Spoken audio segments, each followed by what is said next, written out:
T-minus 3, 2, 1,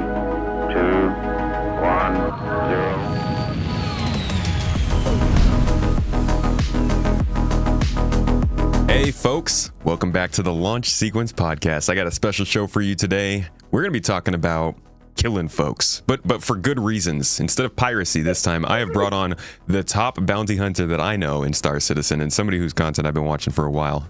Very entertaining. Lofty, my man, thank you so much for joining me today. How are you? Thanks, man. Yeah, great. Thank you. Honestly, thanks so much for having me on. It's a real honor. Yeah, you're looking quite nice. Seems like you're out there on Daymar. Yeah. Yes, that's it. It's where I live, in a cave on Daymar. Taking out the criminals out there. Yeah, exactly. I appreciate it. Thank you. Well, everybody, if this is your first time in here, Launch Sequence Podcast, we talk a lot about Star Citizen, but really I like to jump into space games in general. We have new guests on every week, trying to hit all the big topics and the interesting things that are going on. So while it is an exciting week for news, we've got Benoit on SCL trying to, clear the air on all of the bad stuff that's been happening. We've got the Raylan coming out this week, Alien Week's going on. I wanted to sit back and talk a little bit more about a game loop. And I think from your own content, it seems it's changed quite a bit in the last several months. So I think we got a lot to talk about. But I want to start first with just kind of how you got into Star Citizen. Let's go back to when you played games before Star Citizen. What kind of games were you generally into before? So, I mean, as a kid, what really got me into gaming was my uncle. I mean, I live in the UK, but my uncle lived in Malaysia. He worked in Malaysia, and he used to send me these big parcels of just pirated games. And so I got into PC gaming back then and all these pirated games, and Counter-Strike was one of them. So I was a big Counter-Strike player when I was a kid. And that's going back, 20 odd years now. But classic. It slowly developed into sort of, one of the big influences on me as a creator, I think back in the day, was Frankie on PC. So it was watching those kinds of survival game videos, getting into playing DayZ, that kind of thing. I had my own YouTube channel back then that did the same thing before Star Citizen and all that kind of stuff. So it was really just getting into sort of the multiplayer aspect of emergent gameplay, sort of having a game like DayZ where you've got this big open map where you could just encounter another player doing whatever it is they're doing, and then the interaction happens, whether you shoot, whether you talk, whether whatever happens in that interaction. That was interesting to me because it was this this high stakes, you could lose everything, all that kind of stuff. So that's really how I got into, I don't know, sort of PC gaming in general, really. I mean, obviously I played Call of Duty, Battlefield, all that kind of stuff, but it was really the sort of emergent aspect. And I think that's what really drew me to Star Citizen initially, was the fact that you could have all of these crazy interactions in this massive solar system, and I remember watching one of the Star Citizen lives where it was I don't know if it was Jared or someone, but they were playing in a city first person, but then this freelancer was outside following them on the train. They're on the train, the freelancer's following them, and it was just that for me was kind of mind-blowing, seeing that back in like 2017 or something. Do you know what I mean? And then sort of buying the game 2019, sort of, my first Aurora, the first little trip out the hangar and everything, it's like that moment of wonder. And that was why I chose to make a Star Citizen channel, was this sense of immersion, really. And that was my first video, was what Star Citizen does better than any other game, which is immersion. The moment you enter the game, you're never taken out of it. It's everything's diegetic, it's all in the game. And, the only time you're taken out of it is death. Obviously, you have to respawn somehow. So, or the fun error, the server error. Yeah, exactly. And that's what kind of drew me to it, really. And then obviously just the sort of push and pull of what can players do in this game. How can I interact with other players? What does that all mean, really? So it just kind of went from that, I suppose. Yeah, that demo that you're talking about, that was I think the first time they showed Levski, and that really was a pretty. I think that was the first time they actually did a planetary landing. Mm-hmm, I was like, I think that converted a lot of people. Yeah, definitely. But I see the Frankie on PC influence for sure, and I agree. That is the best kind of content. I think I actually told you, like, my favorite gaming content on all of YouTube is JLK videos and DayZ. Because of exactly what you talk about. It's just like an open space to see what happens, and I feel like Star Citizen offers that. It just kind of gets cut off right now because there's so much content that's missing. Yeah, it's one of those things for me where the game itself, obviously, I mean, I've been playing it religiously, I'd say, since 2021 properly. I'd maybe jumped in a little bit before then, as people used to do. You jump in, you fly around for half an hour, and then you out again. But I've been playing it religiously since about 2021, and it's one of those games where I'm invested in it because of my YouTube channel and because I love playing the game. But if it's not working and it's broken, I'm not going to be too upset about that because I've got other things in my life that I do. There's always content for me to make on this game. It's a sci-fi space game with the scope of something that no one's ever conceived of, really. I would say, and there isn't another game that does anything like it right now. I think they're going to have some competitors in the future, definitely. Once the tech sort of becomes more widely available, and it's not just CIG working on stuff like dynamic server meshing and things like that. But I think from where we were in what 3.18, I got like account locked for like 3 months or something. I couldn't get into the game. Legendary 318. I'll take anything. Like I'm always happy to see new updates. And obviously we had the Q&A or whatever it was, the tech talk today with Benoit and Jens and a frustrated Jared. I managed to catch quite a bit of it, but you can still see that they're obviously very passionate about the game, and they can't say a lot of stuff because of the constraints of where they work, who they work for, that kind of thing. But at the same time, Jared was saying the game has more things in it now. It is in a better sort of place content-wise than it ever has been. And I tend to agree, really, because there's, to someone like me who primarily does bounty hunting, that itself hasn't changed in a good long while. So that's always been there to do, kind of thing. Yeah. Except when they took it out for like 6 months because it just didn't work. Oh yeah, the what was that, last year? No, I think it was like maybe 2023. They took it out for it just became unavailable. Like if you failed a contract, you just couldn't get any PvP bounties at all. They just didn't show up, and the only way to get it was to have someone take it and then share it with you. But then that didn't work. So yeah, it just got taken out of the game for 6 months, a year, or something like that. So I see. Yeah, it's always been funny because the bounty hunting system is, I think, a very different system than what a lot of people are used to, where you could just take a job to go kill another player. But man, I do wish it had progressed further. Like, it would be awesome if we could put bounties on other people. I know that would be abused like crazy. 100% abused, but it's one of those things where the system itself hasn't changed fundamentally since they introduced it. You take on a contract, you get a little marker above someone's head, which is basically a wall hack, and then you go to where the marker is and you shoot whatever's there. So that is obviously the basic loop. That hasn't changed in a long time. I think what's changed is the systems around it that make it more interesting. One of the things you asked me about was whether I feel bad or not, when I take out some of the bounties, and I do if they're newer players, obviously because they don't necessarily know that another player's coming after them. But then at the same time, I just think, well, if it wasn't me, it'd be someone else. But now, because of engineering, because of ship armor, because of lots of all of these other systems that have come in, it makes it a lot more interesting because you're not always guaranteed to just turn up somewhere, blow up that ship, and then it's done. You could find any number of situations, a massive org, someone's hiding in an Onyx facility or something. I had that happen to me once, where they were hiding in Site B at the bottom of the big freight elevator and just taking out bounty hunters as they came down.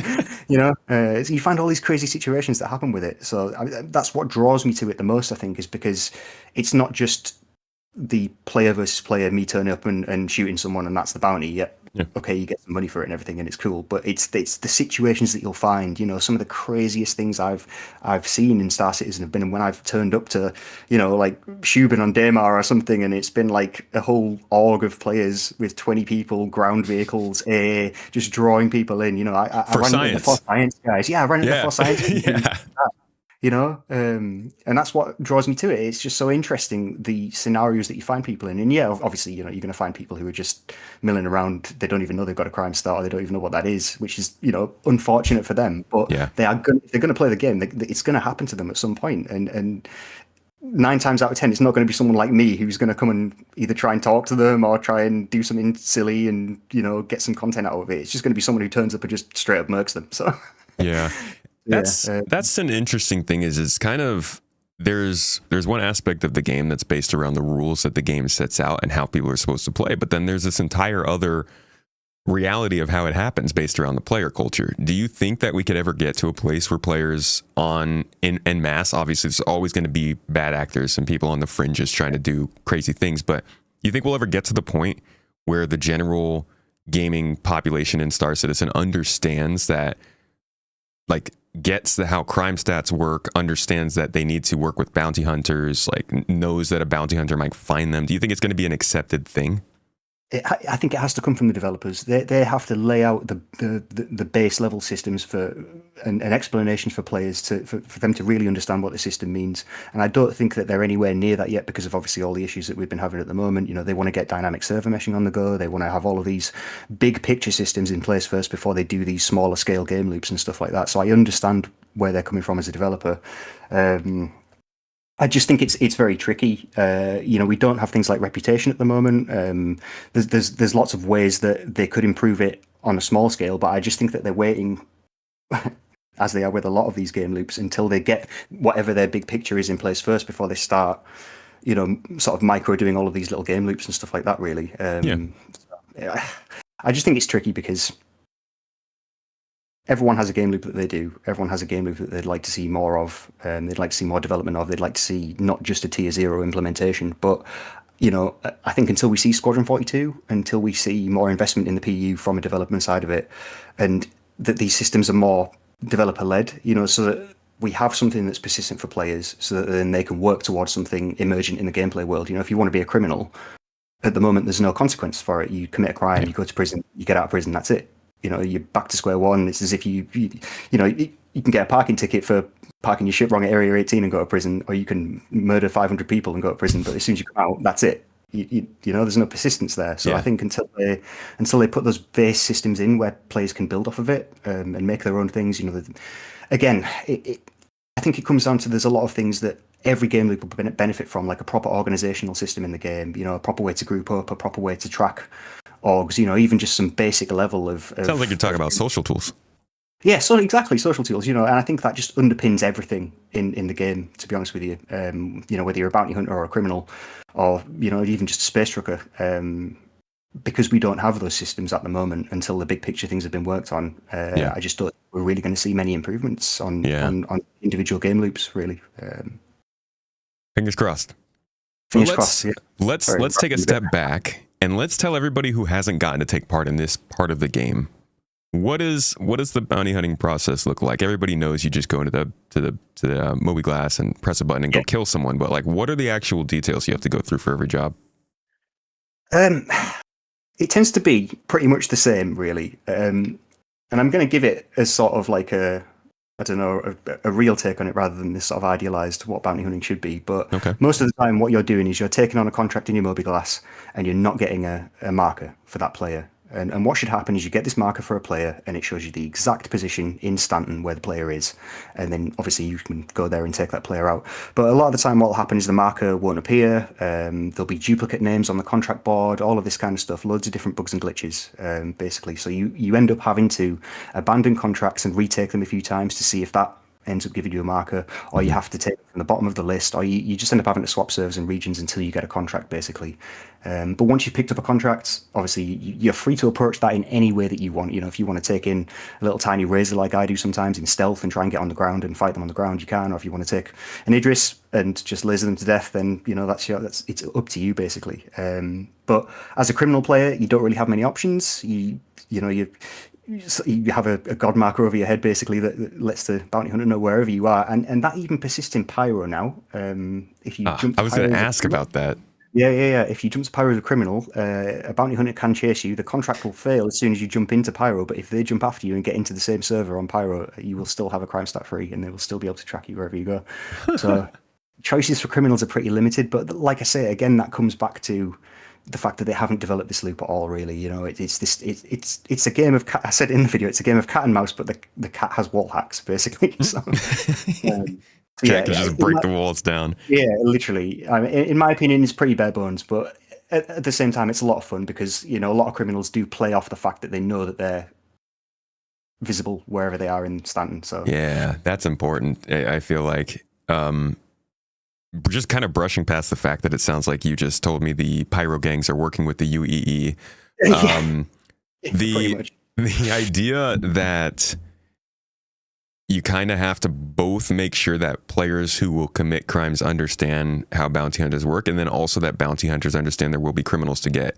It's like the same thing that we have with the refueling, where they have to... Nobody's going to wait to get refueled unless they know people are waiting to refuel folks, but nobody wants to refuel folks because players aren't out there waiting. Yeah. It's same as medical. So they have to make It seems like the best way to get around that is good NPC gameplay, right? AI. Yeah. In terms of bounty hunting, like I say, I think they just need to make it more visible to players that this is what's happening. You know, that when you get a crime stat 3, there should be a big thing that says, "Warning, you are now visible to other." Or so, you know, there should be something in the game diegetic that says, you know, what happens when you get a crime stat 3 for the first time is you get a little tiny pop up that says, is it a message from Vaughn or Ruto that says, "Fixing your little crime stat problem." And that's it. That's all that happens. And then you have to go into your Mobi, into your journal, you find the message and you read it, and that will tell you, oh yeah, you're a criminal, you have to go to Security Post Korea to wipe your crime stat or whatever. But that's only if you go looking for it, only if you happen to see that little pop-up there. It's not this big thing that says, well, warning, you're a criminal now. You know, likewise, when you go to a safe zone, there's a warning that flashes up that says, authorities have been notified of your crimes, safe zone privileges revoked, but it's not visible, it's not noticeable, it doesn't pop at all, really, to let new players know, oh, by the way, the whole server's going out to you now. Oh yeah, that's kind of nuts. You know, and I think that in terms of player agency, maybe that should be something that they should highlight a bit more, you know, because it's really only one of the only ways that you get this forced player interaction is when someone has a bounty and another player comes after them. You know, you would have thought that would be something that the hunted player really needs to know. Like, warning, kind of important information, yeah. Warning, there's 10 people after you right now. You know, but again, like I say, it comes down to the lack of foundational systems for both criminals and bounty hunters, I think, really. You know, once they get that off the ground, then I think, you know, we'll have something to work with. But, you know, at the moment, it's just follow the marker, see what's there. It's more Star Citizen of like, we got the most basic systems running. Yeah, exactly. But I still don't think any game does it in the same way. You know, that it's kind of like a microcosm of DayZ, and those are the games where you'll spend hours looking for a gun, and then you'll spend hours looking for some ammo for that gun, and then maybe you'll have an interaction with someone that ends in one of you getting shot or something, right? Whereas with the player bounty hunting in Star Citizen, it almost feels like it compresses that moment into a shorter time period because you know where your target is. You know, and as much as it's rudimentary and as much as it's simple, it kind of gets you to that point a little bit faster. You know, which for Star Citizen is a big thing. You know, you could spend like an hour just putting stuff inside your ship before you even go anywhere. So, you know, to go and have like a really cool battle with an Idris and you're only in like a little razor or something, you know, is kind of cool to me that you can do that. But, you know, like I say, it's still very bare bones, as with most things in this game. There's a lot of stuff that needs to happen with it before it becomes something truly unique, I'd say. But like you've pointed towards, just like with DayZ, you got that feeling of like you're going out and you don't really know what's going to happen or how you're going to have to take it on. But you also highlight that in DayZ, you could be looking for a gun, like you get this feeling of hopelessness and you come across just a small stash of stuff. You get the smallest amount of things and you're excited for it. And we don't want that in Star Citizen, obviously. We're in this spacefaring environment, but how do you think they could replicate that same feeling of like, I don't need to run this dungeon or do this big event. I'm getting enough fun from my small personal story on this random cave on a moon. I think it's incentivizing it for players, isn't it? You know, and making something that is attainable for them, and making something that's desirable. So, you know, obviously cosmetics, titles, emblems, you know, whatever it is that they could think of, basically, that would help or incentivize people to go after and do these things. So, like with criminal gameplay, for example, there isn't any incentive as such to do criminal gameplay. You know, there's some unverified contracts and you can get some blueprints from Vaughn and stuff, but they're not necessary, and there's nothing really there that incentivizes that kind of gameplay. I mean, it's the same with bounty hunting, really. Unless you're in it for just the player interaction, the pay isn't that good. You know, that if you wanted to just do raw credits per hour, you could do hauling and stuff that earns a lot more than that. Just more personalized stuff to go out and get. Yeah, definitely. Just something for players to attain that isn't based on grinding Wicklow, or you know, isn't tied to some group org activity that, you know, you need 10 people to do, or it's going to get swamped by a massive org that locks the place down or something. Yeah. So like, there's some personal goals, something that gives you a bit of a personal story, you know, and that's why what I try to do with my content is try and frame it in like a narrative way, because in my head when I'm playing, that's what I'm doing. I'm creating this little story of bounty hunting that I'm doing at this. When I go to Dupree or something like that, it's this little story in my head. So why shouldn't it be like that in the game? Yeah. But I think just simple things like just having like a title, that like when someone scans your ship, and I know that they sell ship names, so there maybe has to be a trade off there somewhere. But when someone does a scan ping, it comes up with your title, like, Yeah. oh, there he is. There's Ooh. Lofty, the network or whatever. Oh, crap, One it's of the Lofty. most the lofty hunter. There he is, kill him. It's that kind of thing. One of the most exciting things I at this point, I don't even know if I have made this up in my own head or if it's something that they said originally, but I'm pretty sure they at least insinuated the idea that if you were working your way through like the Bounty Hunters Guild, and all of the cities that you visited have these customs checks where everybody has to turn in their like dangerous guns and stuff. The idea that if you got high enough reputation in the Bounty Hunters Guild, then they would actually let you take your gun into these places and be able to use it to enforce or arrest somebody if they're hiding out in there. And then if you obviously abuse that, you lose that reputation.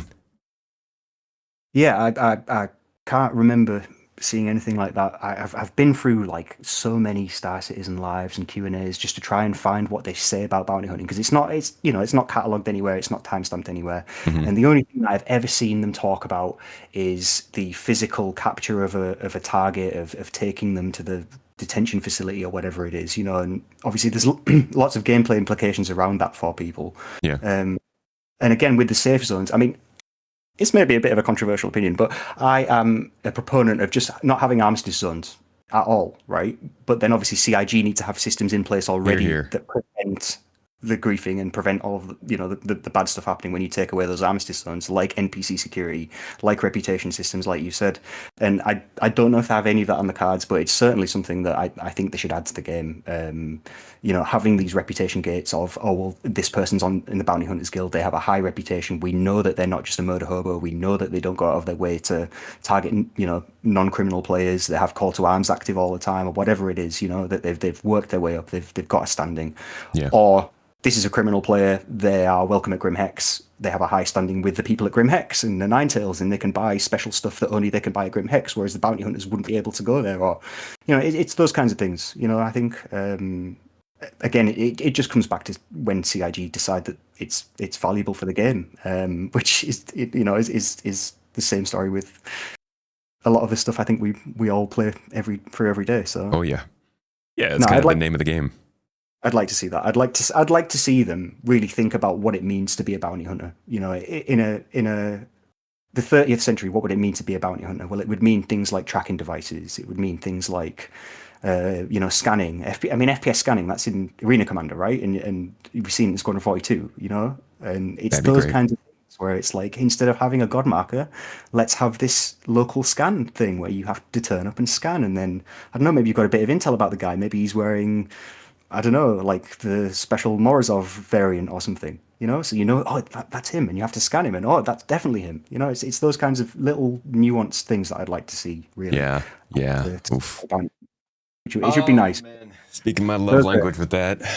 Those are just the granular things that, I personally think we're years away from yet, to be honest. Because a lot of the things that I obviously think are trouble with the game is trouble with bounty hunting, server desync, server meshing, all of those things. I mean, it's the reason that they took out bounty hunting and PvP bounty hunting in the first place was because of server meshing, because they couldn't make the markers work with 600 people. They could make it work with 100 people, but not with 600. So when they finally got it working, that's when they brought it back.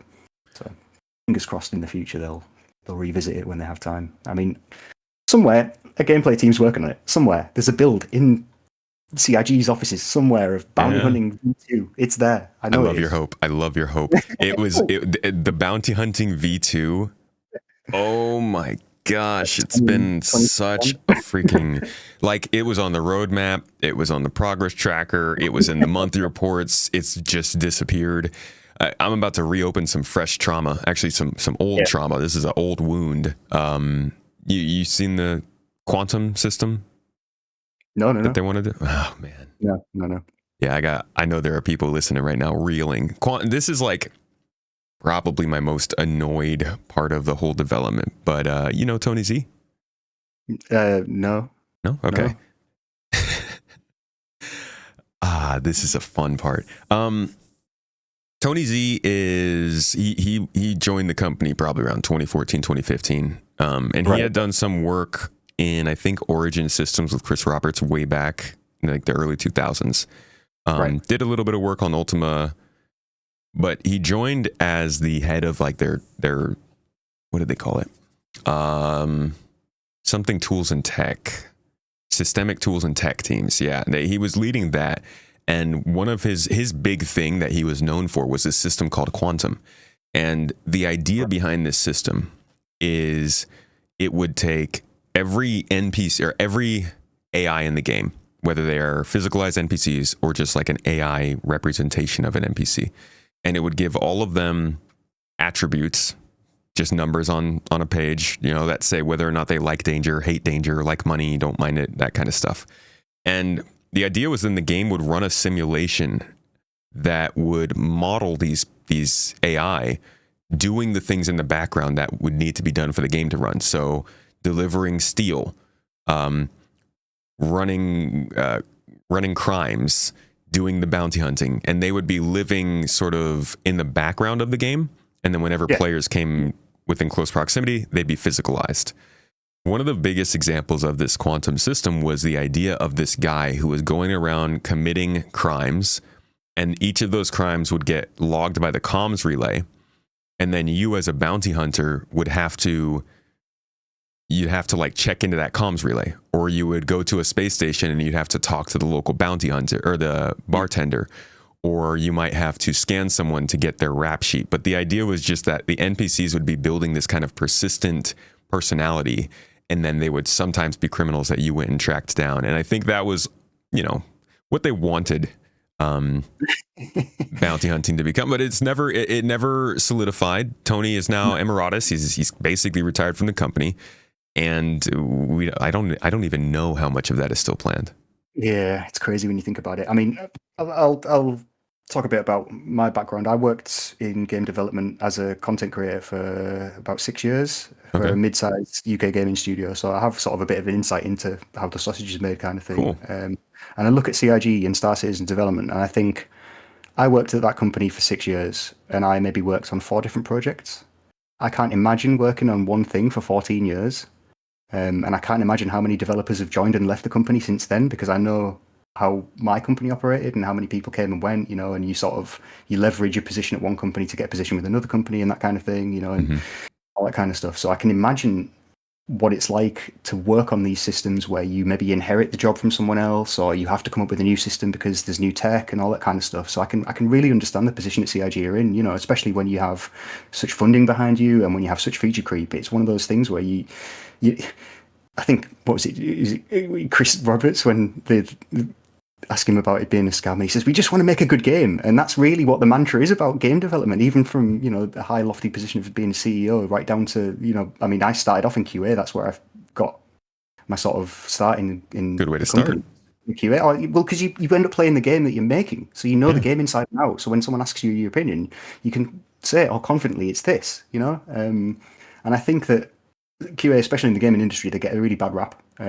because I think a lot of people assume that it's their fault there's bugs in the game, or, you know, they didn't catch this, or they didn't report this, or whatever. But I mean, I can tell you right now that every single QA always reports every single bug. It's just up to the development team whether it gets fixed or not, you know. So that triage. Yeah, exactly, triage. You know, and you have severities, and you have. So take for example, if you develop a console game, Sony and Microsoft, they won't have crashes, you know. So you look at the Cyberpunk situation, got taken off the store because it crashed too much, and they won't have it. If you hit a certain amount of crash percentage rates, they just take you off the store completely. And that's where obviously Star Citizen and games like it on PC have an advantage, because they run their own proprietary launcher. They can afford to have all of these game-breaking bugs, while obviously we test as much as we can in development, you know. But I do sympathize with their position, because it's you know, it's not easy. To develop a game, especially when you have constantly developing technology, you know. So I think from the development side, I can feel that pain. Yeah, I don't think anybody can deny that. Whether you think it's been too long, too much money, whatever it might be, running a project like this for this long is going to have a lot of difficulties, regardless of what you're doing. It's just, hey, I'm just happy there's something we can play. I'm just like I see all the patch notes. I'm like, oh, they're adding this. Oh, cool. Like let's go and try it. If it doesn't work, it doesn't. I worked in QA, so the bugs to me are like that. That still to me is a good time. Like if my ship explodes on the pad, that's still quite funny to me because I'm not. I'm not one of these people who will really actively grind and invest, and I don't want to grind for a Wicklow ship, for example, and invest all that time because I know that if it's not going to get eaten by bugs, it's going to get eaten by a wipe in however long anyway. So I don't specifically need to even for my content. I don't need to. I can go bounty hunting with just a knife. In fact, that's one of my next videos: bounty hunting with just a knife. So like I always love to stay positive about the game because it's such a cool game, it's such a cool project, and I don't ever see the value in really being negative about it. If you sort of get where I'm coming from, like I always like to put up a positive front even when things are quite negative, because I think there's always something in the game that I can make fun of or fun out of, if not make fun of. No one will have seen it because it's only got like 600 views, but I did a whole like fake investigation into Jared and how he's put his voice into some NPCs. They were all in the Pyro Ruin Station in the lobby, and it was at the time when all the NPCs would just glitch out and stand still and just freeze. And as soon as Jared spoke in his NPC voice, all the NPCs just froze. And I did a whole video on it. So like, those kinds of things in this game to me are just, that's the content to me is watching this development and watching the bugs. Cause to me, it's like I used to do it for a job. So seeing it all happen now is quite cool, I think people enjoy that, man. And some folks might call you a shill because you don't want to be negative, but a lot of people are just here to watch enjoyment of something that they enjoy. Exactly. I like making cool videos. I like making content on the game that I like playing. And, if it's like, I think the last time I made a negative video, it was about Flight Blades, right? So, like, like nobody liked it, nobody watched it, and no one wants to listen to me going about Flight Blades on the shop versus Flight Blades in the game. It doesn't, those kinds of things to me really don't matter. It's more about can I play the game right now? Is it in a playable state? Yes, then I'm going to play it and enjoy it. If not, then I'm going to take a break. It's no, I can take a break from Star Citizen. It's fine. Yeah. Speaking of which, do you have any other games that you'd like to go to? So, I mean, it's a big departure from Star Citizen, but I was actually, I've got about 1,500 hours in Valve's Deadlock MOBA game. Because I played it with my brother and my friend from work, and we just got really super into it. But yeah, if you haven't checked it out, it's kind of fun. It's a very big departure from Star Citizen. But other than that, I play stuff like Grey Zone Warfare, just any other tactical shooter. I was a massive Tarkov player for a long time. I've got about 3,000 hours in Tarkov, but I had to give that up. You've played all the shooters, man. Man, well, it's one of those games where it's just. I think the video came out on it by Goat, the Wiggle that killed Tarkov. I don't know if you've seen that video. Yeah. But, I mean, he's right, man. It was just 70% of all of your games just have some form of cheater in them. And, it just got to the point where they were doing wipes every 6 months and you had to do the same tasks to get to the same... The only progression in it was doing the quests. And you had to do the same quests and it just got very boring and very repetitive. So, yeah, Star Citizen kind of filled that void for me when I quit playing Tarkov, really. I see. Yeah, there's a lot of crossover between this game and Tarkov. Goat's actually been on the show before. Who was, sorry? Yeah. Goat joined on the show a couple of years ago. Yeah. Wait, I'll have to find that episode. But yeah, I mean, it's interesting from that side of things to see how many players would come from, sort of a hardcore extraction shooter experience or something like Star Citizen that offers a bit more freedom in how you play. Because I think a lot of Tarkov is, you sort of find something good in a raid and you want to get out really quickly, or you go in with this express intent of just PvPing with other players, and it sort of gets a bit old because you're doing the same maps, you're doing the same quests. Whereas, something like this, it's a lot more open-ended. There's a lot more stuff that can happen, and it's not all just shooting a gun. And I think that's a big thing for me now. I'm in my mid-30s, so it's not.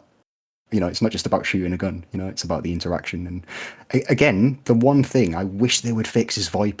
I think it would make this game just such a different game if VoIP worked. Yeah, if we could talk to each other, that'd be crazy. Can you just imagine for a second if this 20-year-old tech that they've had in other games for so long worked? It would make my videos a lot different anyway. Because at the moment, I feel like I'm sort of talking to the void when I'm talking to someone, even if I type in global chat, they don't tend to respond. So it's, and it's very clunky to do it that way anyway, isn't it? You don't want everyone. Well, I mean, but You know? that's like that goes and points out another problem with Star Citizen is that most people, when they get into the game, they turn off global chat because it is so bad, especially on the US servers. So it's like, even if I'm like, okay, can you guys give us working VoIP, which I'm 100% I want so badly because I do think it's going to make a difference in the gameplay, in content, in the friendliness in the game. Yep. But at the same time, are we just going to have the same toxicity in voice chat? And is CIG going to help to do anything about it? I don't know. No, yeah. Again, I think it either relies on automated systems or it relies on players giving good faith reports that people are either being racist or being whatever it is. And I think it's the same problem that game developers have grappled with since multiplayer games with any form of communication became a thing, really. So we'll see. I mean, as we know from CIG, they like to reinvent the wheel, so maybe they'll come up with some crazy innovative solution to deal with. Oh man, some crazy persistent server voice streaming technology. Can't wait. Minority Report. Oh God. So going back to something that you were kind of getting at there, you enjoy the tactical shooters, you enjoy the mystery and the multiplayer aspects of the game, but it does sound like Star Citizen gives you something that you can't get anywhere else. Is that accurate? Yeah, definitely. I think it's the whole package. The freedom combined with the immersion, combined with the systems that like the bounty hunting, for example, or just any event that you would have on, and it all just comes together in a way that I don't think any other game kind of does. Like I say, I played any open world game you can think of really that has a multiplayer component to it. I played Ark for a long time, Conan Exiles, all those kind of survival games. Rust, I've played a good amount of Rust. Man, you so hit all of those like multiplayer, figure out your path kind of games, huh? Well, I'd say Rust is the big one because it's been one of those dominant survival games since 2013. Really, it's been around at the same amount of time as Star Citizen's been a thing, really. But I think it's always one of those games that kind of pushed the how can you mess with people level. Like what can we do here that will really mess with people? And I think that's maybe an element of it too. It's that kind of element of sort of getting one over on someone else or them getting one over on you and how that works. Can you beat someone in a firefight? Can you talk your way out of this? Can you do you have the ability to raid their base? Can you it's all those kinds of things that how do you approach this situation? And I think that Star Citizen at the moment does that really well because you could turn up to somewhere like Jumptown to go and look for attachments, but then an org turns up as well, so then you've got a fight on your hands. Anything could happen at any moment, really. Yeah. And I think that's what draws me to it more than anything is that when even if to go hunting for attachments anywhere, and anything could happen. I remember like an Idris showing up at one point while I'm looting an OLP and destroyed my ship, and so I destroyed that Idris. Nice. So I always that's something else that stops me is like when something happens in the game, I never know if there is enough time or if the game itself is kind of structured for me to get in my ship, get all my stuff, get prepared, get my friends together, and then go back out there and get those people. Half the time I'm like, oh, they're going to be gone by the time I come back. Yeah.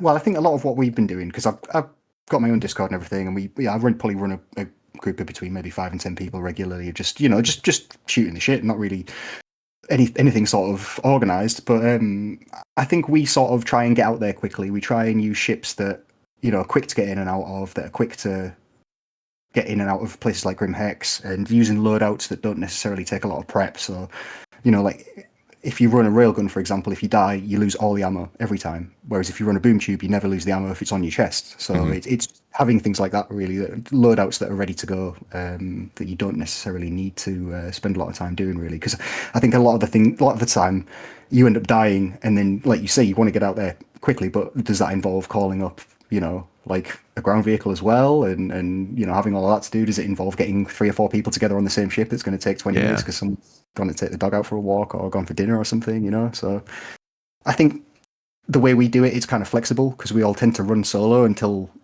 something comes together, like a big target, and then we come together. So it's maybe I always say to people, I don't run an org. We're just kind of like a network of people who just maybe come together to do a bit of bounty hunting every now and again. So I kind of like that aspect of it, really, that I can get into the game quite quickly and go and do bounty hunting quite quickly. Okay, man. It's like a guild. Yeah, sort of.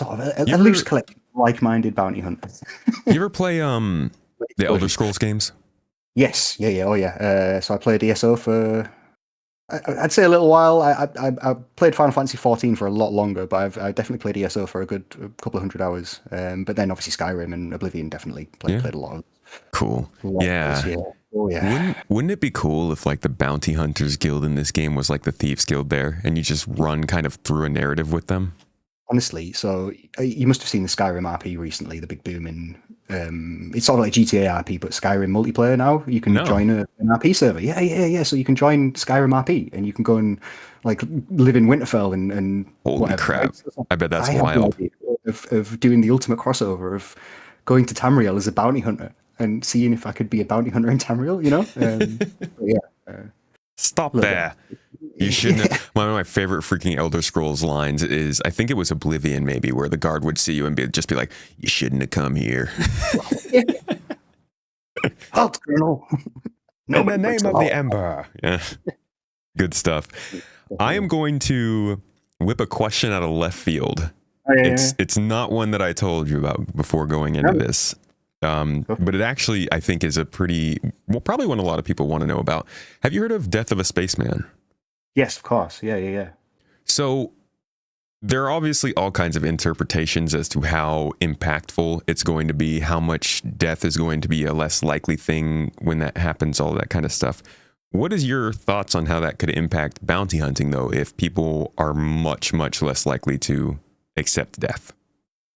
Again, they have to incentivize it. They have to find some way to incentivize being a dead player on the ground and letting whoever the bounty hunter is mess around with you and take you to wherever it needs to be, all that kind of stuff, because the consequences of death are too serious to backspace, right? So when the consequences become too serious to backspace, how do you mitigate the boredom of being incapacitated on the ground or, medical gameplay, all that kind of stuff? And I think again, feature creep, and I think the scope is very big for something like that. What they're talking about is like an ideal scenario. Like, okay, we have this big idea of how death is going to work, and it should be some kind of more immersive system than just having to respawn every time and quote unquote regen. Oh yes, we've rebuilt your body from nanomachines or whatever it is, whatever the medgel is.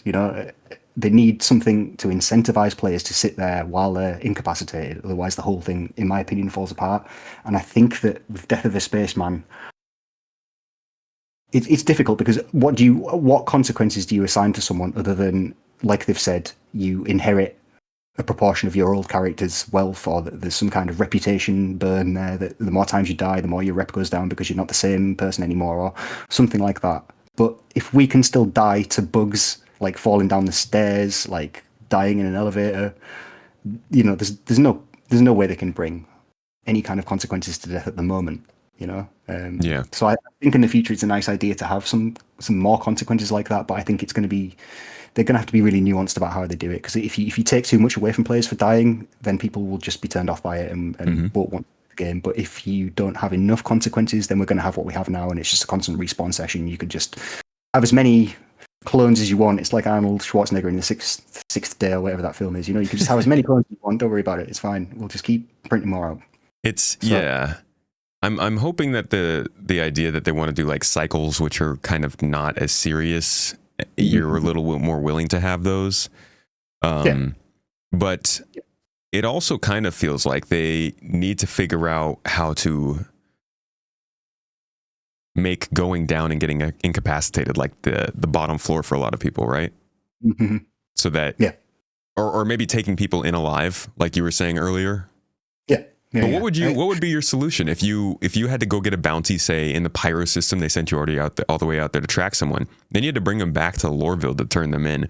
Nobody's going to sit in your ship for all that time, right? Exactly. So how do you incentivize that? Well, so say you have a Crime Stat 3 for homicide or something, and it's going to be 3.5 hours in Klesher, right? Mm-hmm. And the bounty hunter comes to capture you and incapacitates you, and now you have a choice. You can either go straight to Klesher and do those 3.5, 4 hours and deal with Klesher and all the systems and try and escape or whatever, or you can stay in the RP scenario, if you like, and play along with the bounty hunter and get taken to the facility, and then maybe you get out instantly.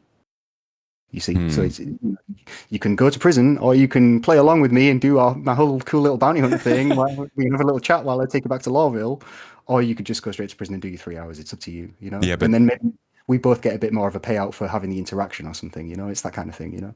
But then you, as the bounty hunter, goes and takes a 4-hour joyride and makes Yeah, yeah, after yeah, they made the exactly. decision to stay Yeah, in the yeah, ship. but that's what I'm saying, though. There has to be this thoughtful nuance about it that they have to think, Yeah. well, okay, so we don't just want the bounty hunter to be the griefer in this situation. Maybe they have a time limit, that, oh, okay, you've captured the guy, he's incapacitated, you've got the cuffs on him, now you've got 30 minutes to get him back to Lawville. Yeah. I It's do that like kind of thing. I do like the idea of like you can opt out and it just maybe replaces you with an NPC or something. Yeah, exactly. Because no one wants to have to sit through that if they don't really want to. That like if you know how to get out of Klesha, or if you're good at mining, for example, or you know the escape route, and you've got a guy waiting on the outside, maybe it's no skin off your nose to jump through the zero G caves and get out. So you don't sit there the whole time. Like I say, I think they will have a way to do it. I'm not sure whether that way will work. But I could say that about a lot of things. Yeah, I think we all kind of continue to think that about everything in Star Citizen. It makes me laugh, man. It makes me laugh. Let's talk a little bit about Alpha 4.9, next update that's coming up.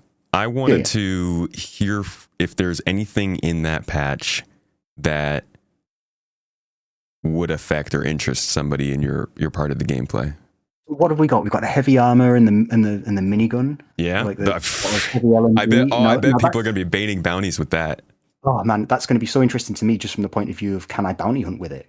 Can I like how is that going to work? Can I sit in a ship with that thing on, or like am I restricted to just drop ships? Or like if I can bounty hunt someone in that heavy suit with an LMG, yeah, that's going to be a video. 100%. But as far as 4.9 goes, what else are we getting? Oh, new hairstyles. Excited about those as always. Yes. Yeah. A new mission giver. Mining clothing. Probably. Yeah. The combat clothing. Wait, that's actually. I feel like that's right up your style. Little John Wick action. Implementing lightly armored apparel designed to offer a more stylish look while remaining viable in combat situations. So yeah, I'm excited about that, because I did a whole video where I dressed up as a Hawaiian, Miami Vice style detective and just use clothes rather than a spacesuit or a helmet. And obviously that's a real challenge, because the only place you can really do it is Microtech and Hurston with atmospheres. So yeah, add more clothes. But everyone knows that the end game in Star Citizen is the drip. So Fashion citizen. Definitely, we need to add more clothes.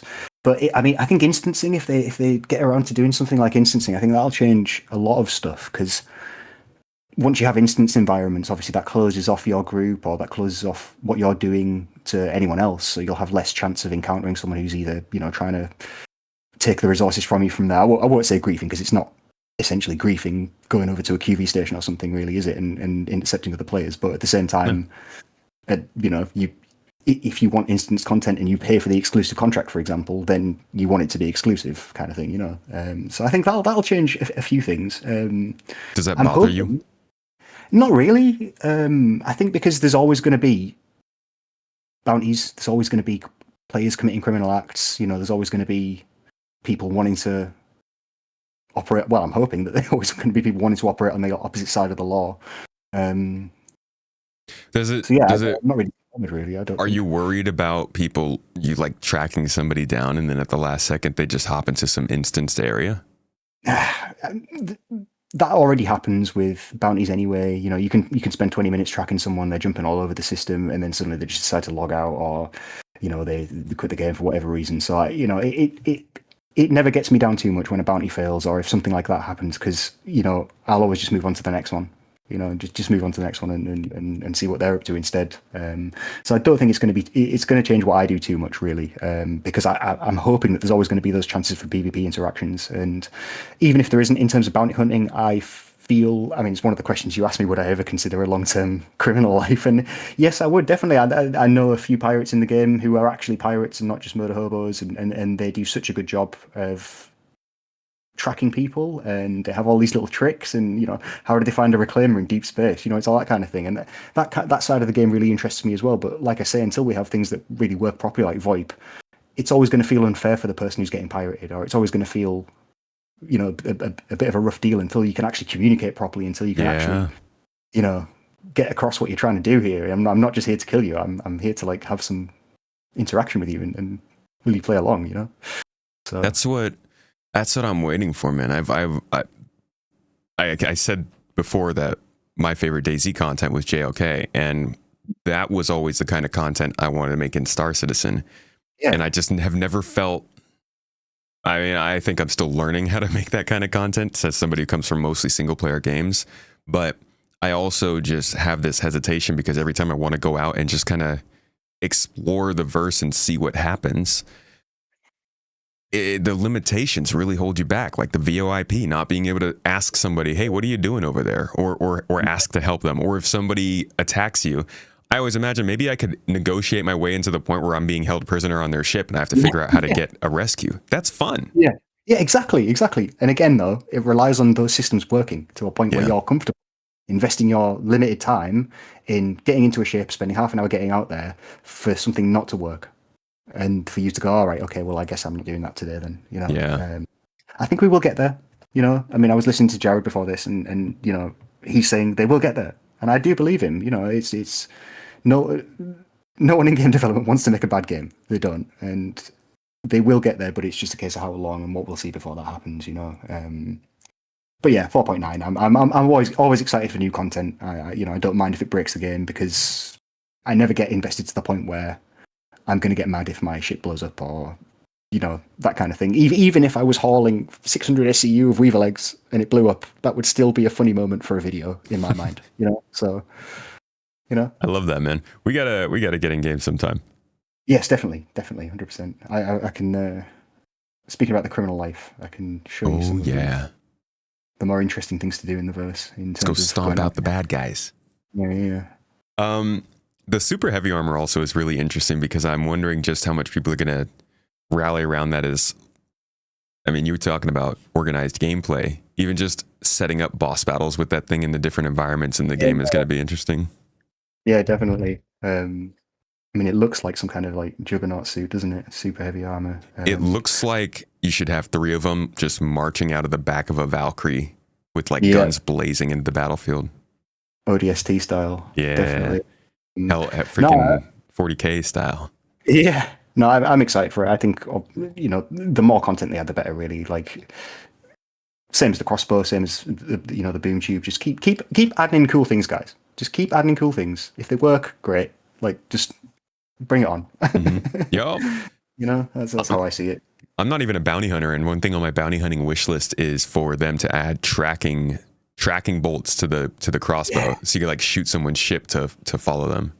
Well, I think that was one of the things that one of the first videos I saw was it was someone using a mission Tiger Claw, and they put it on someone else's ship, and it obviously has a marker to the Tiger Claw, so they were able to track this guy on his ship by just using this mission issued Tiger Claw or whatever. And I thought, that's so cool. You can track someone using this shit, you know, and obviously that's not in the game anymore, but like something like that where, you know, you can fire a tracking dart at someone's ship or at someone's body and then be able to follow them, you know. Oh man, that's the dream, you know. All of that kind of stuff, definitely. Definitely. Yeah, there's another feature that's coming up, probably not in 4.9, but I think it sounds like they're pushing for it to be in 4.10. That might also make a big difference. Have you heard of suit lockers and kind of how they're expected to be used? Yeah, of course. Yeah, I mean, if they can get the insurance down for it, you know, I think it's something everyone would love to have. You know, being able to just set up a ship, have the loadout ready in the ASOP, then it just call it back up and it's all ready to go, and you can just fly out straight away. There's no need to spend half an hour in the station setting this stuff up. You know, I understand that someone has worked very, very hard on the HABs and the transit system, and they want us to see it, but at the same time, I want to get in my ship and I want to go and fly. So yeah, as much as we can do to make that a thing, so I can switch between clothes, I can switch between my suit, you know, that would be absolutely perfect for me, definitely. Because, you know, I love my bounty hunting gear in terms of like the fit that I wear, but at the same time, I'd love to be able to wear clothes more. You know, it just seems like such an underutilized thing at the moment, you know? Yeah, dude. And even the fact that those little plastic bag helmets that look like rebreathers, they don't work at all. They just don't work, and they don't do anything. Come on. Very stylish. Yeah. Ultimate drip. But I agree. The Star Wars system is supposed to allow you to like combine clothes with armor, and I feel like we're getting so close to not everybody just wearing heavy cores with light arms and legs everywhere they go. Yeah. We're going to go back to the sperm suit days, I think. Ooh, the sperm suit days, dude. Holy crap. All you'd see is Morozov and then just white suits everywhere. No, Oh I'm man. excited. I think that's personally, I think that's one of the things that I'd be waiting for the most, other than bounty hunting changes. I love looking cool. I love making cool little videos of my character looking cool, and I think the more that they could add to that, the better, really. So Yeah. In terms of respect of time and the lack thereof, where would you put that? Like the feeling that you have to go get your loadouts and all that stuff. Where would you put that on your list of things that would save time if they fixed? Um, for me personally, not very much because, like I say, I already have a kind of loadout ready to go that's on my character. That because of the way item reclaiming works at the moment, as soon as I respawn, I'm ready to go. So at the very most, all I have to do is pick up a couple of rockets or a few mags, and be on my way. So at the moment, it won't change very much. All it'll change is the fact that I won't have to run from the Habs and Grim to the hangars. But no, I like I say, it's systems like that that make it more immersive, and that mean that if I could have a mobile bounty hunting base, if I could take my A1 for example and have that all decked out already with weapon racks and bombs ready to go, full of all of my stuff, and live out on it, and or, something like a Corsair which is fully stacked, and I could just live out in the verse and never have to go back to a station, keep refueling and repairing my ship constantly. That's what I would really like to see, because that's the sort of full immersion, really, isn't it? Where you are living in the verse. You're not just going back to a station and logging out Yeah. and what have you. You are in your ship. You are constantly, Yeah. flying around That's and doing your thing. that's the How it should dream. be. You Yeah, just want to exactly. live off your spaceship.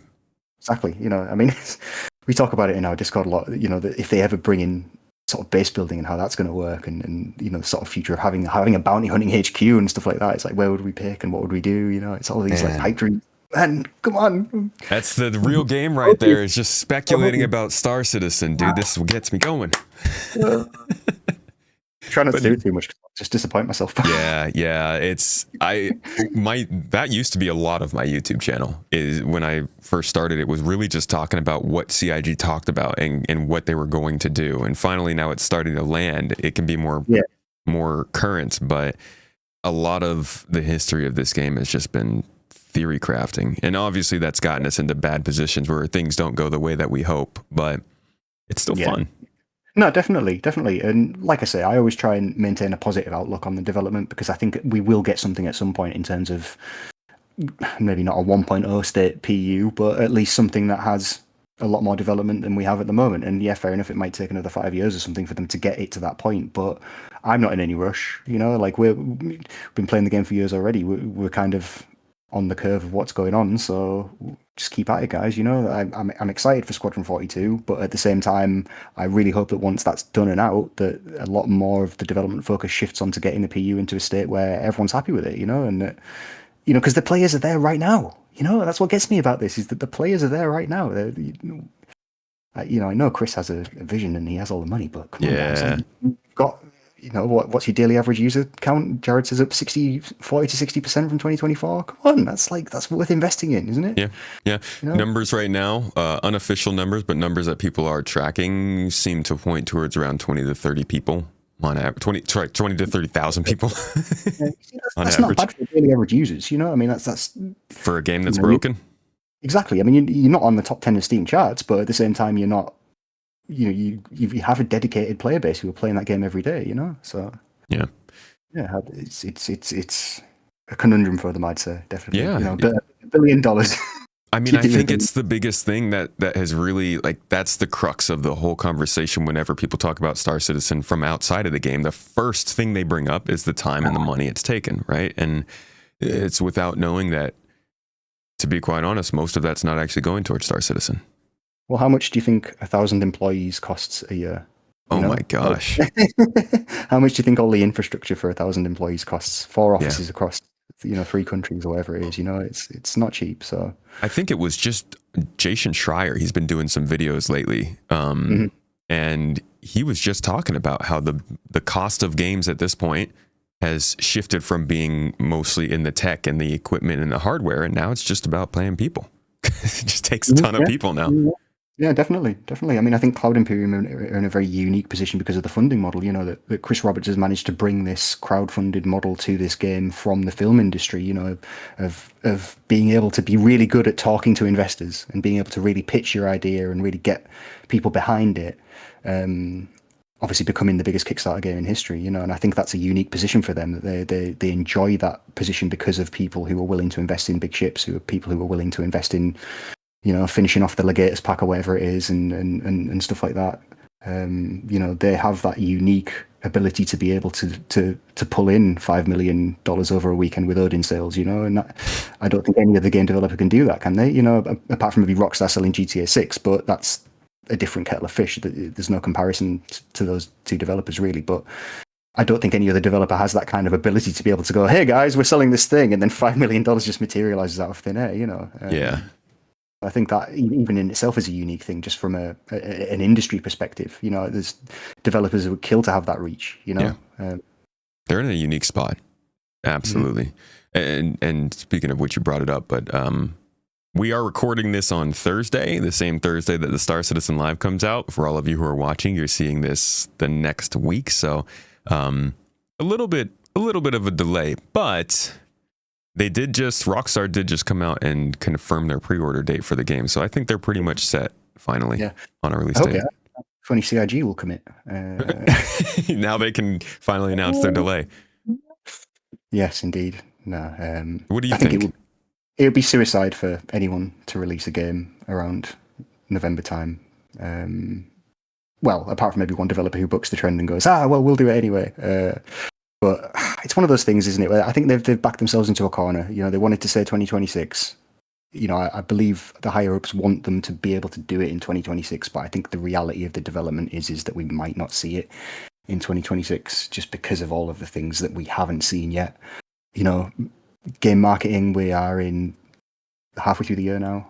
Yep. You know, for a project like that, you know, you really want to start ramping up your marketing, start ramping up what you're showing off to players. You know, I mean, when was the last time we saw Squadron 42? You know, it was the tech demo a couple of years ago now of the bridge battle and everything like that. So, you know, we haven't really seen a lot of it. So it's kind of getting to that point where it's like, what are you going to show off in the next 3 or 4 months that's going to make me believe 2026 is a realistic deadline? Because, you know, with something like GTA 6, like, you don't stand a chance. I know they're two different games, two different player bases, but you know. I mean, people keep using that as an excuse, but like even in the aftermath of GTA basically confirming their games coming in November, we've seen a multitude of games then announce their release dates either for September or February. And it's not like you can say, oh yeah, go ahead and launch Squadron in September. Obviously there's still going to be you know, tuned into the fact that there's a lot of other games coming out. They don't have to be the same kind of game, but it still pulls attention, ad dollars, all that stuff. I'm betting on December. We'll say December. Go on, pulling it out. December. We're going to see a huge marketing push. We're going to see Henry Cavill come out and do a load of interviews. Gary Oldman. I don't know. We'll see. December feels like the worst month to launch a game. Just it is. Everyone's so busy with other stuff. I don't know. I don't really think that there's that big of a difference between September and February. Like if they had to push it to Q1 of next year, not you know, I'm not giving my blessing. All right, I want the game as soon as possible, but it's all right. I might be a little bit biased because I have a newborn coming. I'm not going to be able to play Squadron, but congratulations, by the way. Thank you. But yeah, I do think that we might end up seeing a delay just from everything that we've not seen. I can't blame them. All I can blame is the fact that their marketing department doesn't talk to their developers as much as they should and doesn't get the skinny on what is actually going on. Because I think if they did, then maybe they would be a bit more realistic about what they announce and what they don't announce. You know, it's a trap, isn't it? If you say we're going to announce on this day and then you find something absolutely game breaking that means you can't release this day, then you've lied to everyone. Or you've not, you know, and they're always going to fall into that trap as soon as they make an announcement about the release date, you know. So, you know, maybe they shouldn't have said 2026, but what were they going to do? They're going to, know? I mean, that was already disappointing. We were all expecting to see 25 on the screen. It's just, all of the things you have to deal with when you keep missing your deadlines. Shucks, people get unhappy.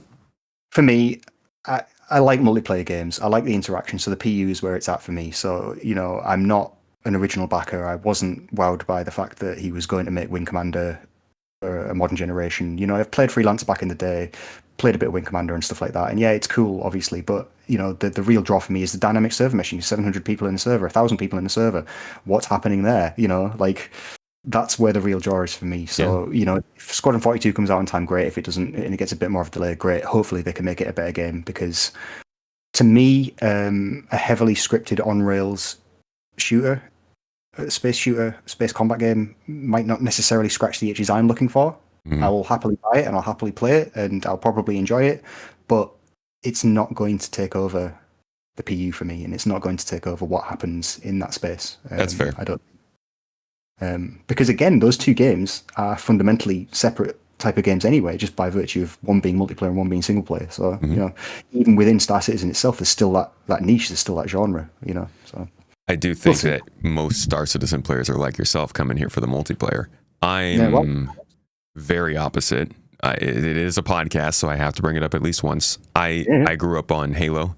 I played a lot of Halo growing up, so like the on rails story based sci-fi shooter is right up my alley. Yeah. And I'm kind of learning more of the PU and the draw of what that is and how you play it. And I gotta agree, it's really fun. Yeah, definitely. I mean, I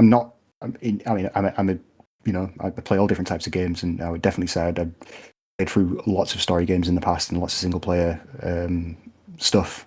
So I do enjoy it as well. And I know that I will enjoy whatever they end up putting out. Just by looking at what they have already, I know it's going to be an enjoyable experience. It's just it's on the level of how groundbreaking is it really going to be? That we've waited this long, that it's been this long that we've sort of seen them doing motion capture and seen them doing this tech demo and stuff. But is it really going to be something spectacular when it comes out? Yeah. I guess we're going to have to wait and see on that one. Are we going to have a massive javelin battle? Is the Odin going to be there in Squadron 42? All these things. Are we going to get this like huge Star Wars, Star Trek, Battlestar Galactica massive experience that we've been promised? Is it gonna wow me? Yeah, that weight's killing me. If it's something that I could watch someone play for on YouTube and is not going to be any different if I play through it, then it's not going to interest me. If there has to be something else other than just the linear story of Squadron 42 and what happens to them. Like it can't just be from point A to point B is exactly the same for everyone. Well, there has to be some divergence somewhere. Whether it's the mission structure and you get to choose different things and then it converges onto a central point again at the end or whatever. There has to be a little bit of something in there for replayability for me. Otherwise, I don't think I'm going to get through it as enjoyably as I would. It's supposed to play like Wing Commander if you played that, but it seems like whenever they talk about the game, there's a really, really good video. I've been writing a video on the mission design of Squadron for a while because there's a really good video they did back when they started the Squadron 42 marketing push too early and then canceled it immediately with the briefing room. And they did like a good hour-long talk on one of the main levels in the game. And really, if you listen to the overall talk, it makes it sound like Deus Ex Mankind Divided with Mark Hamill. Deus Ex is one of my favorite old school games, just like because of the freedom, right? You can approach it any way you want. If you see the vent, you can crawl through the vent. You can stack the boxes and jump over. You can talk to this guy and get the key card off this guy. Or it's those kinds of things that make a difference to me. So, like playing through like Hitman World of Assassination, for example. Like playing like a big open level like that. There's lots of different ways to approach an objective. I know, obviously, Star Citizen. Oh my god, yeah, you're probably a huge Hitman guy. But at the same time, just having those little bits of development in there, those nuances, those little Easter eggs to find, that, maybe you walk down this corridor in the Idris, right? And you go into the med bay and you overhear a conversation. And then that conversation gives you some intel that you can use later on when you're talking to someone else. All these kind of RPG elements that you think that if you're a curious enough player, if you go off the rails enough, does that reward you? Or do you get slowly, artificially dragged back to where you're supposed to be? And it's that kind of thing, Have they thought about that in terms of a gameplay experience rather than it just being something that you're led along? Is it something that you can naturally discover yourself? That like, do you have to pilot the Gladius or do you have to pilot the F7? Or, can you take out the Gladiator, for example, with some bomb racks for this one because it's a ground mission, How can you approach this, Will they give you that choice? Or will it be very much a case of, nope, you are in the squadron, you fly this ship and you do this, So I'm excited to see it, however it turns out. Yeah. It sounds like it's a little bit like, not near as much as Deus Ex, of course, but like we're supposed to be able to, like you said, kind of upgrade ships throughout time. Yeah. All of the characters are meant to have personalities, so you can kind of talk to them and learn different things. But I am curious when that comes to the actual running of missions, how much of a difference you can make. Yeah, for sure. Because I mean, I'm a big ground combat guy. You know, I'm terrible at ship combat, like absolutely terrible. I'm getting better. I'm flying uncoupled. You know, and I'm trying to get better at it, you know. But at the same time, I enjoy ground combat, and I if that experience is solid, and if the FPS experience is nice, if the feedback is nice, and if the Van Duel don't just stand there, I think I'll have a good time. You know, if that whole experience of getting out of your ship and doing combined arms, for example, is in the game, and that's a fun experience. You know, that maybe you have to fly it somewhere and take out the air defenses and then land and get out and get into a ground vehicle and do the thing in a ground vehicle to get somewhere else. You know, it's all those kinds of set piece moments that you think, how well are they going to do that? You know, am I playing Modern Warfare for the first time and watching all those set pieces go down, you know, like back in the day, and thinking how cool that was? Yeah. You know, is it going to be that level of, wow, this is really awesome? Am I going to see an orbital laser like slice a ship in half? You know, it's that kind of spectacle is what I want to get out of it, really, you know? Yeah, and it's kind of crazy to think of the things that we've seen in Squadron 42 that have been in Star Citizen that have been pretty interesting, like Hathor. The tactical strike groups looks pretty good. Rockcracker looks good. In terms of the content, is them adding these huge scenarios in, you know, that so like Hathor, for example, you know, like being on the ground when the laser fires and you're not expecting it. Yeah. You know, it's like, oh, you know, I've been caught in it once. I didn't expect it. You know, it's those kinds of moments. I think that the scale of it, you know, that when you're fighting the Valakar, you know, it's the scale of that interaction, you know, that you this could be huge, you know, and obviously, like you say, with TSG, like finally having sort of ship fleet battles and things like that, and reasons for players to come together in a big group to do stuff, you know. Mm-hmm. Yeah, definitely one of the biggest draws. Yeah, and I think if they can do that in the PU, where they're on I won't say a skeleton crew, but clearly they're not putting their most of their effort into the PU. And they can pull off that kind of stuff, then what can they do when they're in a closed environment? They get to write all of the lines, all of the movements, like everything is planned. I do think Squadron's going to have some of the most impressive space game moments we've ever seen, because really there haven't been that many cinematic space games in the last decade. No. No, I mean, I can't even think any that I've actually played, really. I mean, obviously, you can say games like No Man's Sky and things like that, but they aren't really narrative games in the sense, you know, you're sort of left to your own devices for most of the time, really, if you want to be. But I think it's one of the major gripes that I have with the narrative of the game is that they don't put enough effort into that side of things. I know because of a cost and time constraint. You know, it takes a long time to, as you know, it takes a long time to produce content, especially visual content, especially if it's 3D, especially if it's in the game. And I just wish that they'd make a bit more of an effort with things on the narrative side in the PU itself. You know, Agreed. They used to have so many of these narrative missions. There was Destroy the Black Kite or whatever it was, and the Kovalex Gundo mission that you could take about the missing guy, and it's an insurance job. And then you can take another mission. It's his kid, and his kid just wants the stuff back. And there's they've got all of the audio logs for it and everything like that. You know, and it's those kind of things that I think we're missing out on to really make it, you know, an immersive, not single player experience, but an immersive experience for just an individual without having to group up, without having to, you know, get into all of the org system or anything like that. Just having these little things in the game that make it a bit more immersive rather than just a wall of text. Like it's great you're explaining to me on a loading screen what's happening, but like, I mean, even those sometimes they leave a bit to be desired. You know, that there could be more explanation in game of events. You know, what's going on here? You know, like, why don't you put a video up somewhere on some of the screens in some of the stations going, hey guys, it's Alliance Aid, or hey, it's Supply or Die. You need to do this. You know, like give it a bit of urgency. Make me feel like I'm part of this event. You know, because at the moment, I don't know. I'm excited to see what's happening with what have we got next. It's another hauling event, isn't it? But I can't remember what it is now. The next is it Xenothreat is coming back? Is that what's happening? Yes, Xenothreat. Yes, that's right. Xenothreat's going to happen, and then Siege of Orison in 4.9, which is FPS gameplay. That should be fun. Yeah, exactly. But again, it's how are they marketing that? How are they presenting that to us as players? Is it just Xenothreat are Op 4, they're bad guys, that's it?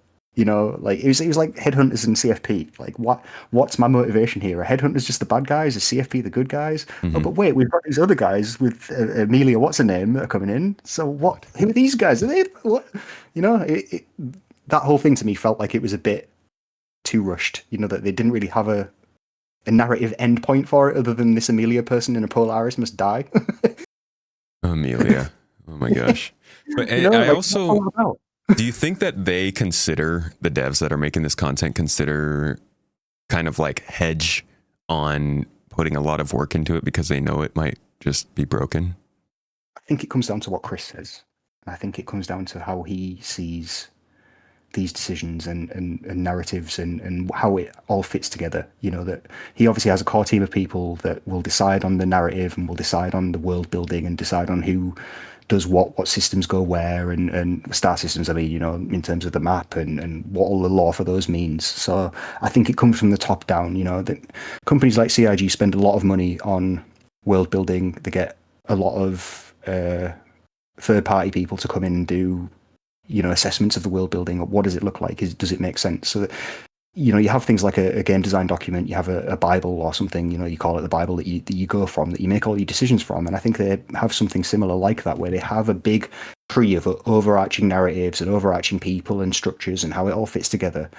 I just think it's the way that it filters down and how things have to happen. Like, we need an event for headhunters. Okay, well, let's just make CFP their enemy. Oh, okay, there's conflict there, and it doesn't really tie into the wider lore of Star Citizen, of Stanton, of the UE, of all these corporations, And I think I'd like to see that a bit more. It's the corporate side of things. We're in a corporate system. These corporate entities must be fighting each other all the time. Seriously, dude. They must be underhanded. Yeah, come on, like Hurston, like it's just, Lawville's just this horrible, workers' dystopia, and then like Microtech is just like nice, clean, they could lean into that so much more, in my opinion. But because they have this design Bible and because they have this overarching thing of where they want to go with it, they're not going to do as much work on that as we've talked about until they get in all of the systems they want to get into, until it works the way they want it to work. I was researching my one of my videos about criminal gameplay for a few weeks ago, and the last time I could even find them talking about anything like reputation or narrative was like 2021 or something like that. So yeah, that's been a rough part of the game to follow, but they're making some strides. We got a mission giver coming in with 4.9 and mining related, but that might be the return of narrative sort of missions and stuff. What do you think of that? I'm all for it. The mission giver is Recco Battaglia. Yeah. I don't know where they come up with these names. I'm all for it, but again, it's the small gripe I have with bounty hunting is the bounty hunting mission giver is called Kent, right? And there's no lore behind him. He's just a guy called Kent, and he's just got this like Southern American accent, and he just shows up on your screen and Kent. Yeah, right. Like, what's the lore behind him? Who is he? Why is he there? So. Well, the mission giver's coming in, but why are they there? What's the reason? If they already have people, like there's a guy who gives you the bounty hunting missions called Braden Cachado, right? Like, What's he doing? He's a name on the bounty hunting list. What's he doing? The bounty hunting guild has a founder, according to your little journal in your mobiGlas. Why not have them give the missions? Why not have some lore around them? It's like, it just feels to me like they haven't thought about it that much. That they'll introduce like a new mission giver, but without actually thinking, well, who is this person? Why are they giving missions? What are they saying? Are they just saying some generic bounty hunting thing like, oh, he really tuned you up this time? Like, what is that? That's why I think this time's a little different, because they've been adding, like, even with Wicklow, they called him a mission giver, but really he's a face on a screen. But I do feel like with Recco, not only are they bringing her in with a specific location to go meet her, but they also said there's going to be 2 other named NPCs related to her missions. Oh, so it's going to be like Twitch at ArtCorp, basically, where you can go. Yeah, exactly. Oh, yes. Cool. No, I didn't know that. That's really she actually cool. already existed in the game. She was the original Levski mission giver. Oh, nice. I know. I didn't play Levski when it was really like first tested. So hopefully there's like a little more background there. Yeah, definitely. I hope so. Because you used to be able to go and see like Eckhart and Grim Hex, didn't you? And you could sit down and talk to him. Grim Hex. You still can. Really? Yeah, you can. Is he might be in Lorville now. I can't remember where he is. Yeah, fair enough. Yeah, and then there was the hologram of Ruto in the Bounty Hunting office. Yeah. There's Wallace, Constantine. There's a bunch of them, but like they just didn't work, and they just stopped working on them. I think Recco is their first time really trying to bring that back. Well, I hope they make it work now. As much as I enjoy them bringing new things into it like that, I really hope that they decide to fix up those old things, because to me that's the immersion again, when you go to a place and you go and see a mission giver and they talk to you, instead of it just being some text on the screen. But again, I'm assuming it's all because of dynamic server meshing, and it's not in a place they can, they go on about the replication layer and all this kind of stuff, and that actually does mean something in terms of you watching a cutscene in the PU with 600 people around you. It's not going to work as it should, So Yeah. I do get it, but again, it all comes back to when they get dynamic server meshing implemented. Yup. The old server meshing, the old Jesus tech, the old let's just wait for the yeah. But I do think with at least the regular version of server meshing and what they're doing with instancing, that they are making a lot more strides on this stuff than they used to. I think it's so impressive. You know that with it. I mean, we did a event with Jump Point Network a few months ago where it was defending a. We had to try and extract some guy off the surface. And it was my friend Mr. O. We had to try and extract Mr. O from the surface of Jackson Swap in Pyro. And it was the craziest thing I've ever seen in Star Citizen. There was something like 12 Idrises in the sky. There was 300 people or something in the area. Obviously, it was like a slideshow, the whole thing. But it was just, for about 20 minutes before it all went to crap, it was really cool. Just like having so much going on in the sky, so many bombs being dropped, so many, railgun shots firing and lasers firing. So yeah, more of that really. I'd say. This game, that's really where it shines. This game could do some amazing stuff. Definitely, but we're getting there. It's happening. Yeah, we're getting there. We're almost there. Any other big features or additions that they've maybe talked about or have popped up in some chats, monthly reports over the last couple of months that you're interested in looking at? I'd say just like the Genesis tech, really, and just like the planet side of things. What they're going to do with Nyx, and how that's going to work, and because obviously they've kind of teased the luscious green environment. Is it Nyx 1 that's going to be this like, sort of Star Trek 3 Search for Spock kind of planet, that Windows XP look. Yeah, green background. Yeah. So I'm kind of excited for that, really, because I think when you've got a game like No Man's Sky where it's procedural, and you've got or Elite Dangerous where it's millions of stars that you could visit. Obviously you have to have tech that can replicate that at scale. Whereas with Star Citizen, we've got a lot of bespoke planets. We've got a lot of smaller systems where they should be able to really drill down on the detail and make it something that's really special when you go to a POI. It's not just, barren rocks for miles around in the same 4 buildings every time, So that's what I'm really looking forward to in the future, I think. But again, the social systems, I think for me is where it's at, so reputation, I think is a big one for me. When they start to bring in some kind of persistent reputation, that means that bounty hunters and criminals can have something to show off or something to fight over, anything that brings more conflict and tension between players in the PU is a good thing for me, really. Yeah, like a proper economy. Yeah, definitely. Yeah, the Starkitect. The Starkitect is, or the Genesis and Planet Tech and Starkitect thing is, I don't want to call it a game changer, because I hate to continue being so hyperbolic, but like one of the biggest problems that we have with this game is time, right? Everybody's saying that it's not respecting your time. But I feel like with the ability to probably respawn on your ships reliably, the ability to have suit lockers that stores your stuff reliably, and then the addition of Starkitect, which is going to have, Starkitect is supposed to come with their new mission system. And that's meant to localize gameplay a lot more so that we don't actually have to fly between planets to do stuff. And I do really think that's a big holdover for people playing the game more. Yeah, for sure. I mean, I think if you can have localized stuff, so you want to live on Yellow, or you want to live on, wherever it is in Pyro you want to live. You want to live on Monarchs or something. Yeah, go for it. You can have a small little stake there. You can have jobs that work around there. It has its own small little economy or whatever, that you can, sure, you can tap into the wider, solar system wide economy if you want to, or you can just, poodle around your little place and do some farming if you want, grow some crops on the surface of Bloom or something, like all of these things, definitely, 100%. It's again, how much of that feature creep CIG has in mind for their 1.0 vision, and as much as Jared goes on about it being open and transparent development, it really isn't, because we don't get that insight into where it's going to go as much as I think they would like to think we do. They share a lot of the what, not so much of the why. Yeah, or yeah, how or when. it's funny listening to like Benoit talk because I've spoken to a lot of developers and they always get bogged down in the detail. You know, they get bogged down in the sort of minutiae of what's going on in terms of like coding or development or whatever like that, which obviously isn't really translatable to layman. You know, like I don't know what I'm not a coder, so I couldn't get down into why the replication layer doesn't work. It's like Yeah. questions Jared's asking, like, why is there desync? You know, and it's like, well, that's a really big question. You know, I want the so yeah. PhD thesis on it though.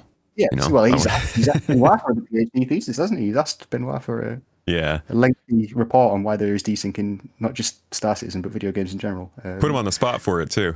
Yeah, I know, right? Imagine, honestly, like I used to do sort of to camera interviews and podcasts and that kind of thing, and it's so hard to get like developers to talk because they don't want to say anything, obviously, that like Yeah. contradicted later on. Like, why would you? Why would you put yourself in that position? You know. So I have a lot of appreciation for any developer that is willing to get up on stage with Jared and talk about the game because it takes a lot for you to say, hey, this is me, this is my work, I did this, and as much as all of you in chat may be, making fun of me because it doesn't work, I worked really hard on this. You know, it's a hard thing for people to do, to put themselves out there. You know. Yeah. So. It's a lot harder than it looks. And you got all these annoying YouTubers who will just clip stuff and bring it back up later and constantly make drama for no reason. Yeah, exactly. You know, it's not like they've got a living to make either. You know. Yeah. God, leeches. A lot of them. I think the worst thing that they can do is stay silent on stuff. You know, Yeah. that's the worst thing they could do about it. But at the same time, they have a whole PR and comms department. There's they probably have PDF after PDF of the things you can and can't say when you're on Star Citizen Live with Jared, and people who've been through media training, people who haven't, and all that kind of stuff. Sorry, go ahead. No, I'm just saying it's a tricky position for them to be in. To you want to talk about the game that you're developing. You've got passion for it, but you don't want to say too much because people can misconstrue, people can take things out of context, and people can hold things over you in the future that you didn't think they would be able to. So yeah. Yeah, like 100 systems or quantum. I mean, we have a whole list. I won't get started. Give me But one planet. I appreciate that they do come out and talk about that stuff. They've definitely gotten more careful about who they put on camera though, and when lately. Definitely. You only learn by doing it, and I think they've got a really good track record of actually doing good content on their YouTube and on the Twitch. That they had a lot of investment in-game content, doing custom 3D animations, doing cool little skits like the previous Defense Con or whatever it was, and they had I've forgotten his name now. Jax. That's it, Jax. Yeah. That was really cool. And they had a little. They always used to do these really cool little sort of behind the scenes but in-game kind of things, Yeah. And that's kind of what I used to specialize in a lot, really. And it'd be nice to see a lot more of that. Obviously, I know it's time and investment. You have to have a community team to do that. You have to have animators. You have to have, script writers and stuff like that. But at the same time, that's what your game's made or broken on, really, isn't it? Is your community and how well your community receive all of the stuff that you're doing. So as much as they might not like it when negative stuff happens and people like you or me make content on it, that's just how it goes, right? At least you've got a passion Ecosystem. Yeah. At least we are passionate about the game enough to care and to make some content on it. That's what I end up coming back to. It's just like, this is there's like a list of absolutes in life, family, your kids, your living, all that stuff. But like Star Citizen, or at least what it represents, the ability to just live in a space environment. I know I'm not going to be able to do that, man. This is like the penultimate of what I want to see. I'm not here because I want it to fail. Yeah, exactly. No, I think we're slowly getting there, and I do think that they do want to make the ultimate space game. It's just again, it depends how much they listen to their players versus how much they stick to Chris's vision of what he really wants. I always liken it's like George Lucas syndrome. That when George Lucas was making the first 3 Star Wars films, he was just some guy, right? And he had a big talented team of people around him, and they shaped that vision. Whereas when he made The Phantom Menace, it was just him, and everyone said yes to him. So we end up with Jar Jar Binks, and it's the same thing here, right? Is that if Chris says something, they're going to do it, right? He's the guy. If he I've been in a position like that where the CEO comes in your room and goes, "What are you doing?" Like, "Oh, just working on this." Like, oh, cool. Don't you want to make it like this? Like, oh, yeah, sure, Yeah, sure. that's what I want to Yeah, do. yeah, that's yeah, yeah. Whatever you want. Yeah, I you know. see it as hilarious. Like, you're not going to say no, are you? Really? I mean, again, all of these people, they are passionate about what they do. No one gets into the gaming industry because they are not passionate about making games, apart from some really old software developers who don't want to work in games and want to work on actual software. Yeah.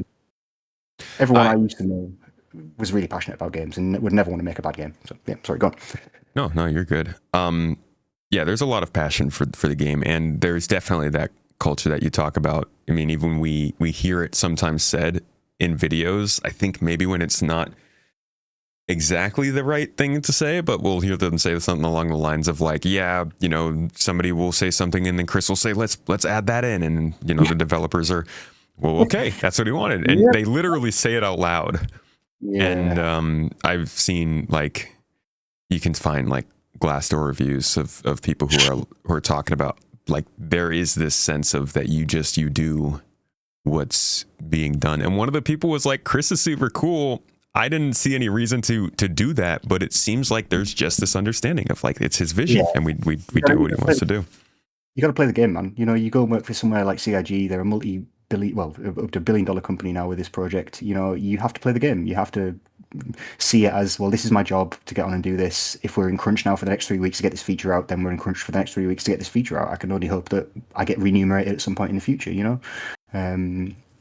It's just that kind of situation where, because of the money involved, when you're part of a smaller team, obviously you have a lot more voice in terms of how a project goes, what your opinion means, and how it matters. Whereas when you work a part of a bigger team, you have to follow a hierarchy, you have to follow a structure. And if someone has the final say, then they have the final say, whether that's a team or whether that's just one person like Chris Roberts, then that's what's going to happen, really. And everyone really will pull together to work towards that goal because you do believe in the goal. It's not like you're going, oh, for God's sake, I can't believe we have to do this, it's not ready or whatever. You will just genuinely make an effort to try and get there because you really want it. You want it to happen. There's no reason why you wouldn't, right? But unfortunately, you end up in a position where it used to be a lot of toxic positivity. No one wants to call out bad work. No one wants to say that the thing isn't ready if it could go. Like, oh, the patch is ready. No, it's not. I found this bug. Oh, that doesn't matter. That doesn't matter. We're going to release anyway. We'll ask for forgiveness later. Yeah, it's that's a difficult for 4.8.3. Yeah. They'll be asking for forgiveness for a long time. Yeah. No, certainly.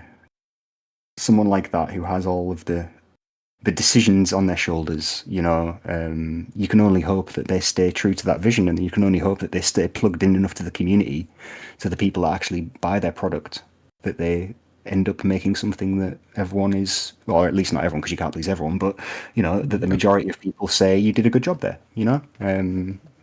But again, we'll have to wait and see, because we know that Chris likes to make movies, and we know we have a really cool cinematic experience on the way, and we'll just have to see how much the investment carries on afterwards, But again, I've always said it's like the best advert you could have is the server meshing and 700 people playing on a game together in one place. That's the best advert you could possibly want to put out there for anyone, consumer and industry wide alike. Look at what we're doing. We're getting 700 people in the same place, guys. No one's doing that. Yeah, and the fact that it actually works after all this time of people saying it wasn't going to work also that goes a long way. Exactly. But like I say, we had this massive event a few months ago, and as much as the servers did break down, we did it. The Jump Play Network, they put on the event and we did it, and everyone turned up and we fought it, and it was really cool. We're hoping to do it again at the weekend. Yep. So we've got a pretty big event coming up, guys. By the time you hear this podcast, it will have happened. I'll either be alive or dead. Who knows? I'm Schrodinger's boundary at the moment. We can talk a little bit about it since they won't be hearing it by then. Actually, two of the people who are running the GII side of things, Tyrus and Vass, are in the chat listening in right now. So they're taking notes. But by the time this happened, we will have set up a whole scenario on the server where you have basically the entire server after you, and my org is defending, and we're expecting hundreds of people. What do you think is going to be the most exciting part of that? So, from my experience, these events always are extremely chaotic. And I think that the best part of it for me is just when we're on the ground, when stuff's happening and it's the fun that we all have at the same time. That something crazy is happening and we're all in a voice call. We're all reacting to it together. But I think it's going to be chaotic. I think it's going to be.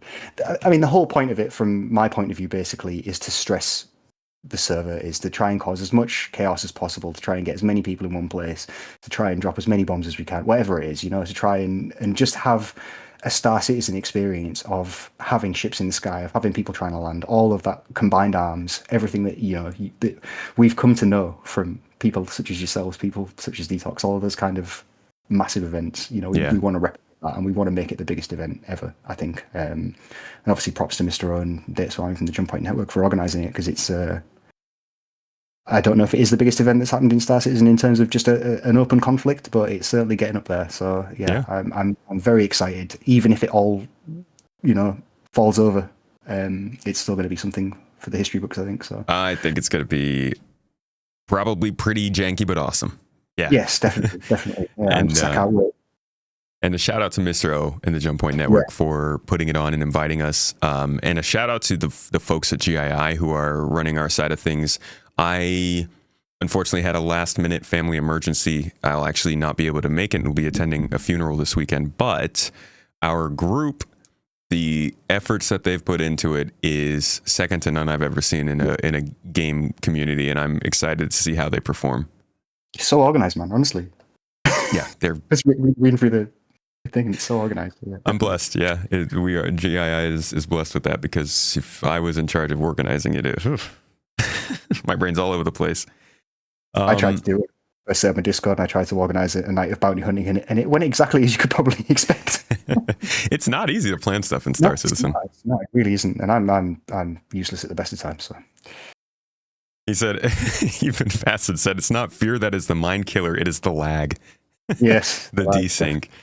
Well, let's talk about, at the end of every podcast episode, I've been doing this little thing where I put creators on the spot to try and embarrass them for later.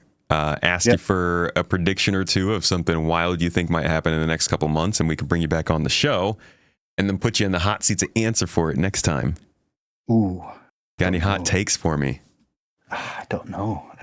What can we say? Player trading, right? So I like running illegal cargo, yeah? Yeah. And one of the most illegal cargoes you can run is Azoian hides, right? And they're a rare commodity, completely 100% illegal. I would like to see more on the player trading side of things to make that more risky, because at the moment, obviously, we've got hauling contracts, they're nice and safe, but I would love to see, going back to the days of finding 32 SCU crates of Weaver legs inside high-level Vaughn missions and that kind of thing. So I'm gonna go with player trading and putting more focus on the independent trading side of things, not contracted, because it's always a disappointing thing when you turn up to pirate someone and it's all contracted. Yeah, that's fair. I'm pitching there's going to be some changes to player trading in the near future. I've got you down as player trading improvements in some way. Anyway, let me trade the hides. Yes, please. But it's quite risky, so.